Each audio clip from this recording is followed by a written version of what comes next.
Party politics in the United States.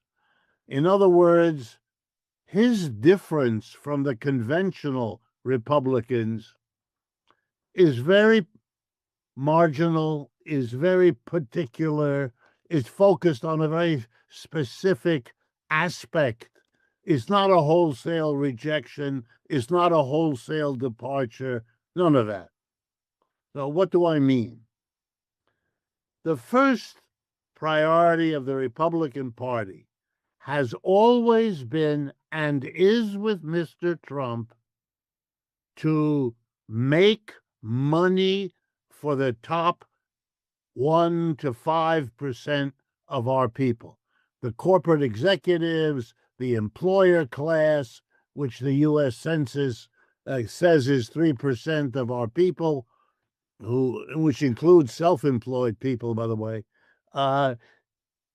That's what this party is based on. That's who staffs all the upper echelons of the party, and that's what its priority has been, to serve them. So, to give you an illustration, the first piece of legislation that was the real focus of Mr. Trump during his first term as a president was one of the largest tax cuts in American history, the one that was passed in December of 2017. Enormous cuts for corporations, enormous cuts for wealthier individuals. When you go to his second term, it's exactly the same. The first priority was what he came to call his big, beautiful, his words, big, beautiful tax bill of last April, more or less. So that's his first thing. Before he goes into his persecution of immigrants, before he goes into his tariff stuff in a major way, he takes care of his core constituency. The people who, if they do abandon him, and they are now thinking about it in a way that they were not before, it's leaking out. If they do abandon him, then he will be in very serious trouble. Up until this point, they have not abandoned him at all. A third of them, a quarter of them, are still very happy and supportive, and the other ones are quiet, either out of agreement with him or out of a desire not to be attacked publicly by him, or simply having no reason to be upset with him. But he has them. And as long as he has them, given the concentration of wealth in the United States, 5 companies control the media, all the rest of it, he's quite secure. And he can now be, here we go, daring. Well, daring in what way? Daring in securing the support of the other part of the traditional Republican Party coalition. You might call that the mass, the voting blocks. So the 1 to 5%, that is the core business community that supports the Republican Party, gives the party the money with which then to go and put on the symbolic theater for the voters.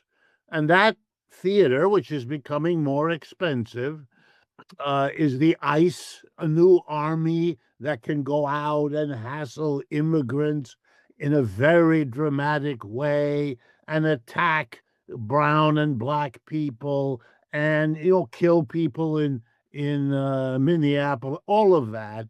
This theater, which is mostly what it is, very violent. I don't mean to minimize it, but it's political theater of his own private army being dispatched into the cities.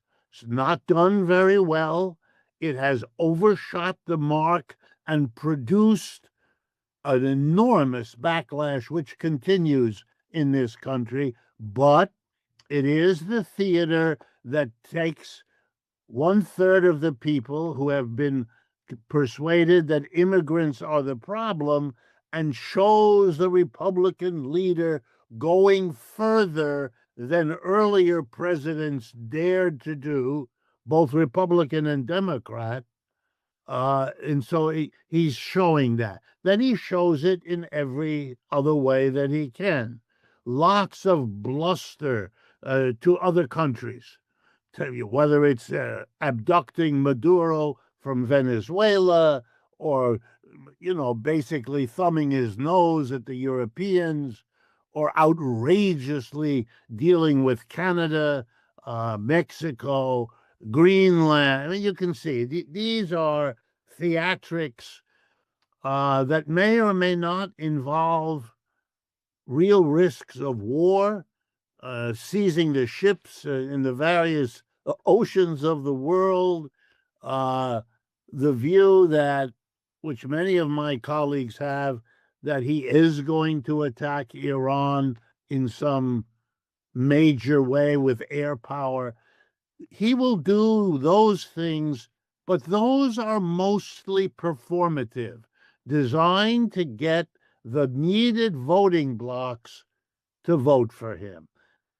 That's what he is doing.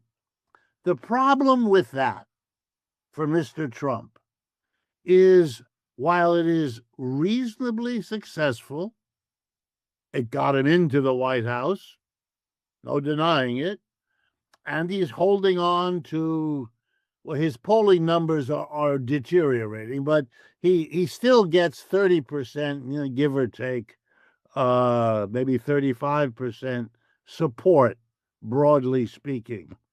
But none of that addresses the fundamental economic problem. And that remains a taboo topic in the United States. No one discusses it. And by that, I mean not only no one in Mr. Trump's entourage, ever, and no one in the larger Republican Party, ever, but no one in the Democratic Party either. Even the progressive wing, so-called, Bernie Sanders, Ocasio-Cortez, the mayor of New York, Mr. Mamdani, and others, they don't go there. They are careful not to talk like that. I mean, I can talk now, and that's an achievement. The audience in the United States that people like me have, I'm not alone, is greater than it has ever been in my lifetime. I can talk about a decline of the American empire. I used to have to explain it in great detail with lots of statistics. I don't have to do that anymore. Those statistics are now fairly well known, even by people who don't say a word the way I do about that. So we are still in a state of decline as a nation.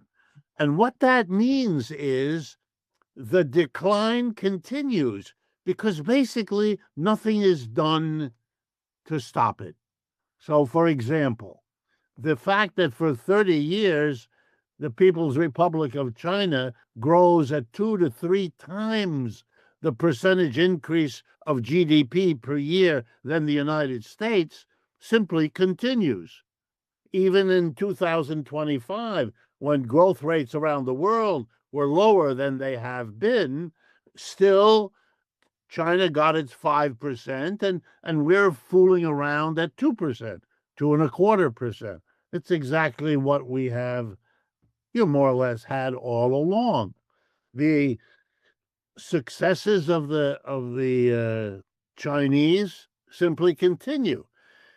During the last year, just to give you one or two statistics, during the last year, because of the tariffs imposed on China, China was able to export to the United States $200 or $300 billion, if I have my numbers right, less than the year before. There was a serious drop in Chinese exports to the United States.